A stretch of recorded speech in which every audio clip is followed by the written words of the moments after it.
ছাব্বিশের ভোটে ফের নজিরবিহীন ঘটনা, অর্থাৎ এবার এই যে 27 লাখ যাদের নাম বিচারাধীন রয়েছে, মানে যারা ট্রাইব্যুনালে আবেদন করেছেন, যাদের নাম ডিলিট হয়ে গিয়েছিল, যদি ভোটের 48 ঘন্টা আগে তাদের নাম ট্রাইব্যুনাল থেকে ছাড়পত্র মেলে তাদের নামের, তাহলে তারা এবার ভোট দিতে পারবেন। অর্থাৎ কিনা যদি 21 তারিখে ট্রাইব্যুনাল ছাড়পত্র দেয়, তাহলে প্রথম দফার ভোট 23 তারিখ, প্রথম দফার ভোটার তালিকায় তাদের নাম উঠবে, তারা ভোট দিতে পারবেন। আবার দ্বিতীয় দফার ভোট যেমন 29 তারিখে, যদি ট্রাইব্যুনাল 27 তারিখে ছাড়পত্র দিয়ে দেয়, তাহলে 27 তারিখে ছাড়পত্র পাওয়ার পর তাদের নাম উঠে যাবে ভোটার তালিকায়, তারা এবার ভোট দিতে পারবেন।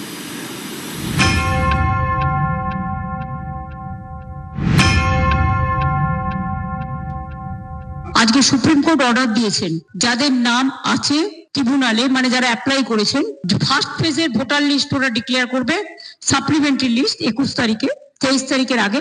ওটা পেয়ে গেলে আমাদের বুথের সমস্ত কর্মীদের বলবো, আমাদের লিডারদের বিভিন্ন জায়গায়, যে তারা যেন রাতের মধ্যে ভোটার স্লিপ তৈরি করে বাড়ি বাড়ি পৌঁছে দেয়, যাতে ওরা ভোট দিতে পারে, যাদের নাম বাদ দিয়েছিল। 30 তারিখে যেটা লাস্ট ফেজ আছে, সেটাও 2 দিন আগে 27 তারিখে বলেছে ওটা ট্রিব্যুনাল অ্যানাউন্স করবে। সুতরাং I am so happy and I am proud of my judiciary and এবং আমি নিজে কেস করেছিলাম, এটা আমার কেসের উপর, আজকে আমার থেকে খুশি আর কেউ নয়। সুপ্রিম কোর্টের নির্দেশ নির্বাচন কমিশনের বিষয়। এসআইআরটা তো আমরা করিনি, 12 রাজ্যে হয়েছে, পশ্চিমবঙ্গে হাঙ্গামা বেশি। এটা তো মানুষের মধ্যে বিভ্রান্তি, মানুষের মনের মধ্যে আক্রোশ তৈরি করবার জন্য তৃণমূল কংগ্রেস করেছে।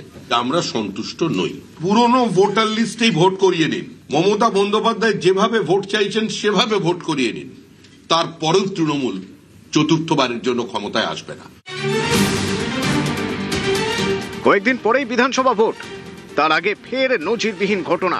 এসআইআর মামলায় বৃহস্পতিবার সুপ্রিম কোর্টের প্রধান বিচারপতির বেঞ্চ জানিয়ে দিল, ভোটের 48 ঘন্টা আগেও তালিকায় নাম উঠতে পারে। শীর্ষ আদালতের নির্দেশ, 21 এবং 27 তারিখের মধ্যে ট্রাইব্যুনাল ছাড়পত্র দিলে তারা ভোট দিতে পারবেন। তাদের নাম ভোটার তালিকায় যুক্ত করতে হবে। প্রথম দফার ভোটের আগে 21 তারিখ সাপ্লিমেন্টারি তালিকা প্রকাশ করতে হবে। দ্বিতীয় দফার ভোটের আগে 27 তারিখ তালিকা প্রকাশ করতে হবে কমিশনকে। সংবিধানের 142 নম্বর ধারা প্রয়োগ করে এই নির্দেশ।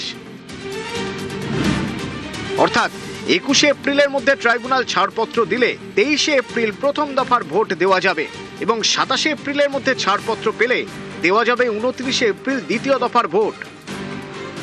21 তারিখ পর্যন্ত যত অ্যাপিল ডিসাইড হবে, যদি ইনক্লুশন হয় সেগুলো অ্যাড হবে, এবং ওপাশে হচ্ছে 27 তারিখ সেকেন্ড ফেজে যতগুলো অ্যাপিল অ্যালাউ করবে, যাদের নাম তাদের নাম ইনক্লুড হবে। অতএব আমরা যা চেয়েছিলাম তা সেটা হলো। নিঃসন্দেহে পশ্চিমবঙ্গের ক্ষেত্রে যেভাবে লজিক্যাল ডিসক্রিপেন্সির নাম করে যেভাবে ভোটারের নাম কাটা হয়েছে, তো বেনজির। এসআইআর করে বিচারাধীন ছিলেন 60 লক্ষ, এর থেকে বাদ যায় 27 লক্ষের নাম। এই 27 লক্ষ আবেদন করতে পারেন ট্রাইব্যুনালে। যেমন ট্রাইব্যুনালে অ্যাপ্লিকেশন যাবে, ট্রাইব্যুনাল নিষ্পত্তি করবে। যার যেটা ছিল রিজেক্ট হয়েছিল অ্যাডজুডিকেশনে, যে ট্রাইব্যুনাল থেকে অ্যাকসেপ্ট হবে, ওদের নাম আমাদের তালিকার মধ্যে অন্তর্ভুক্ত হয়ে যাবে। 21 তারিখ পর্যন্ত যত ডিসপোজ হবে ওটা আমরা যোগ করে দেব। ট্রাইব্যুনালে আবেদনের জন্য বিভিন্ন জায়গায় দেখা গিয়েছে লম্বা লাইন, ভিড়ে ভিড়। এরই মধ্যে সুপ্রিম কোর্ট জানিয়ে দিল, ভোটের 2 দিন আগেও ট্রাইব্যুনালে ছাড়পত্র পেলে ভোট দেওয়া যাবে। এই সময়সীমা অতিক্রম করে ছাড়পত্র মিললে এবার কিন্তু আর ভোট দেওয়া যাবে না। এই মামলার পরবর্তী শুনানি 24 এপ্রিল। নিউজ 18 বাংলা।